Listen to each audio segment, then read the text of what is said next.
Today I am at this absolutely beautiful location, which was quite a challenge to get to, but just look at this backdrop, it looks great. And we will be unboxing this PT14R from JIUSI. I do already have this JIUSI WB12 Pro from one of my past videos, and it was absolutely great, so I have some very high expectations for this one as well. On the box it does say that the car is 1/14 scale, has a battery, 4x4, 80 kilometers an hour, and it is for ages 14 and over.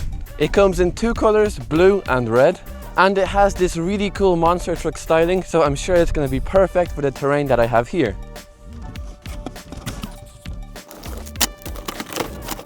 The controller is identical to the one that came with the WB12 Pro, and I have to say, I like it quite a bit. It's got a nice blue brake caliper in the wheel, this carbon fiber looking skin all around, this hatch on the top that does open up to reveal our settings. And in here we have our steering trim, throttle trim, and the throttle rate. Next up we have a little cardboard box which has our spare battery, because yes, there is two batteries included. Both of them are 2200 mAh and 3S. Then we have this bag of goodies, which includes a sticker sheet, some basic tools like your Allen keys, wheel wrench, zip ties, and a spare spur gear. Your physical user's manual, a little wheelie bar for the back, which you do need to install, and our charger, which can both charge and discharge your batteries. Using its 25 watts of power, it should charge these batteries to 80% in around 30 minutes. And finally, let's look at the car, which right off the bat looks quite premium. It's got LEDs both in the front bumper and on the roof. These are really small but funny mirrors, a plastic molded grille and hood piece, and the back is just completely loaded up. We have a box, a fuel canister, and the fire extinguisher, all in this kind of plastic cage around it, and our two body clips on the back. I think the body does look pretty cool, and it also feels very high quality, but remember that all of the stickers do need to be applied by me. That's why we have the sticker sheet. Now, looking at the car itself, there is quite a lot to look at. We've got big nylon bumpers both in the front and the back. This car does have aluminum oil-filled shocks in all four corners, which are also adjustable. I apologize for some background noise, because there is in fact a motocross event going on here right now with my Losi Pro Moto. My dad is having some fun back there. Anyway, back to our car. We've got these big chunky wheels which do have foams inside, and the compound is pretty hard but pretty grippy. I have to admit, everything looks very high quality and very well built all around. The plastics are outstanding.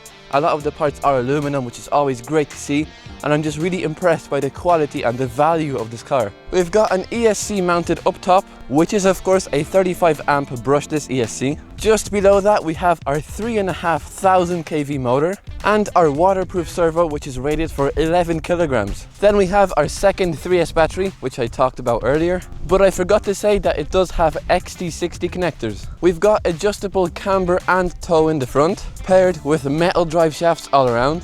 This car does also feature sway bars both in the front and back, which is very impressive in my opinion, and metal shock towers. Underneath we have a metal chassis with some awesome graphics. I mean, just look at this, that looks stunning. I think the last thing that there is to say is that all of the drive shaft gears, the whole drivetrain is fully metal, which is very nice. So I really doubt you're going to have any issues with the differentials or any of that gubbins inside. It is very good. I do think that these two cars are very similar. A lot of the parts will be cross compatible from what I can see.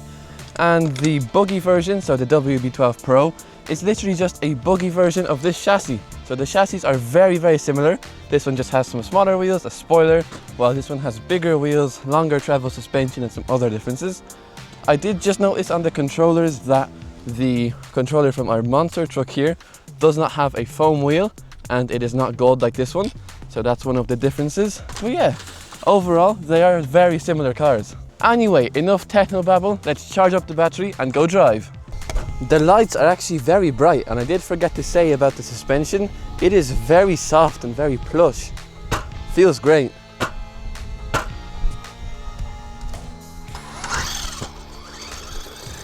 Okay, so it definitely does feel very responsive, and it is pretty fast as well. The terrain here is very bumpy and bouncy, but I think the suspension is very well tuned, I would say. It is still gripping a lot, not bouncing all over the place, just a little bit. Coming in hot. Through the grass, no problem for it. Okay, just noticed that I was on 50% power. Ooh! Oh my God. Ooh!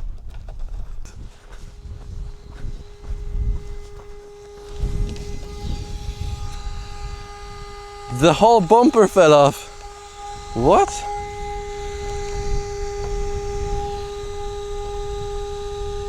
Well, okay, I was not expecting that to happen. It cracked all the way through here. Both of these completely ripped off. Oh God, I don't know what to say. I was not expecting that to happen at all. Guys, I have no clue what happened here. This was the last thing I was expecting to happen. I'm honestly quite shocked. That should not have happened.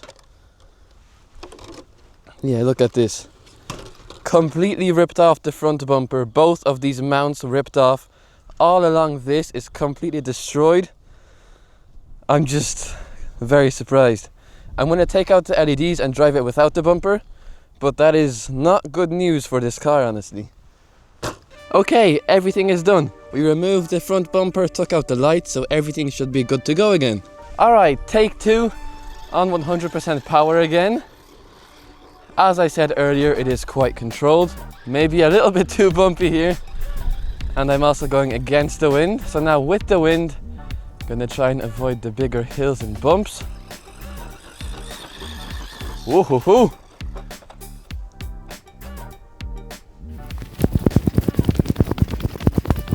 Okay, maybe from here I'm actually gonna see where I'm going.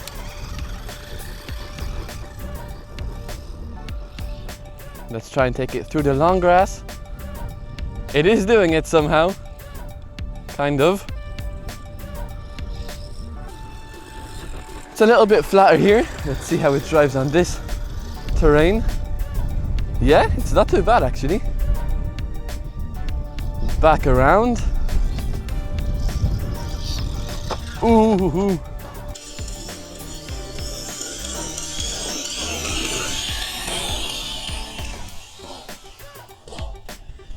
You can definitely feel the power with this car. I think it is even overpowered.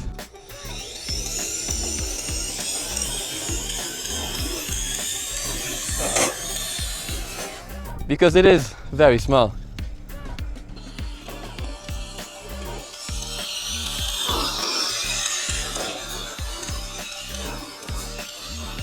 Back around again. That was a quick one.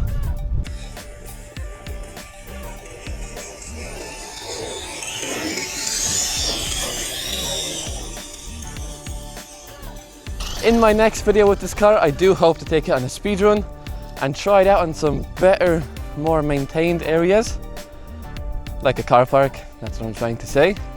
Because this place is for like an Armac Rating AS that has a huge wheelbase, way more stable.